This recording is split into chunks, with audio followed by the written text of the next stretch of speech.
Hello mga mi, so tutorial na naman po ulit tayo ng another design po ng hair clip. So ganitong design na naman po yung gagawin po natin or ituturo ko po sa inyo kung paano ko po siya ginawa. So ang gamit ko po dito na ribbon mga mi is gross grain ribbon na 2.5 cm. Ang size ng ribbon na gagamitin natin mga mi ay 2.5 by 25 cm. Bale, dalawang 25 cm yung gagamitin natin mga mi para makabuo po tayo ng isang ribbon. Ang first natin gagawin mga mi is ipo-fold po natin siya sa gitna. So tignan nyo lang po yung video mga mi para madali nyo po siyang masundan. So i-fold lang po natin siya sa gitna. Tapos ipo-fold po ulit natin siya. Tapos kukunan po natin siya ng 4 cm. So, magpo-fold po tayo ng 4 cm. Basta panoorin nyo lang mga mi yung nasa video po para madali nyo po siyang masundan. Tignan nyo lang po yung ginagawa ko po sa video.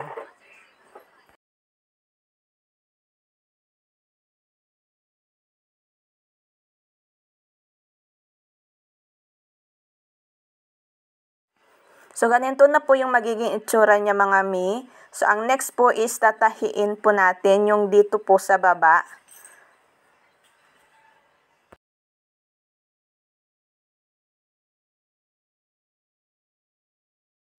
After nating matahi mga mi is ganito na po yung magiging itsura po niya. So, yan po. Ganyan.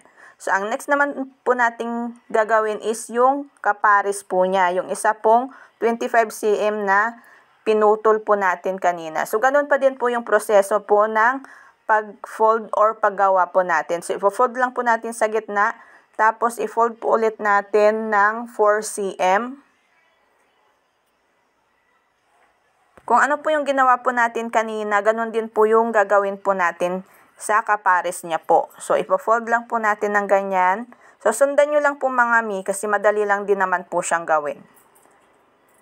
So, sa isang ribbon mga mi is makakagamit po tayo ng dalawang 25 cm na cross grain ribbon. So, tignan nyo lang po mga mi. Kapag nakagawa na po kayo ng isa or dalawang ganito mga mi is super dali na po para sa inyo ang paggawa. So, sa umpisa lang naman po talaga mahirap siyang gawin. Pero kapag nakagawa na po kayo ng isa or dalawa, so sa next nyo po nagawa is madali nyo na lang po siyang magagawa. After natin ma-fold mga mi is ganito na po yung magiging itsura po niya. Ayan po. So, lalagyan lang po muna natin siya ng clip. Ayan. Tapos, itatahiin na po natin siya dito po sa baba po niya. Ayan.